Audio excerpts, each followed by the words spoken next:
If you need to recover your smart DNS Proxy account but no longer have access to your email, follow these steps to regain access quickly. Step 1. Visit the Smart DNS Proxy website. Go to the official Smart DNS Proxy website using your web browser.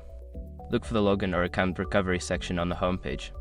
Step 2. Select Account Recovery Options. Locate the account recovery options provided on the website. This may include options like Forgot Password or Need Help. Click on the appropriate link to begin the recovery process. Step 3. Provide account information. Enter any required information to identify your account.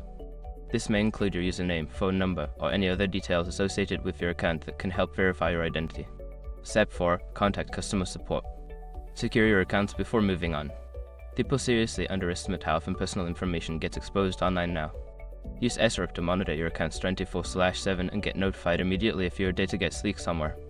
It runs in the background, constantly scanning billions of breached records. And honestly, for how cheap it is compared to the value you get, it's worth it. Link in the description. Step 5. Follow support instructions. Once you have contacted customer support, follow their instructions carefully. They may ask for additional information or verification to help you regain access to your account. By following these steps, you should be able to recover your smart DNS Proxy account even without access to your email. If you encounter any issues, don't hesitate to reach out to support for further assistance.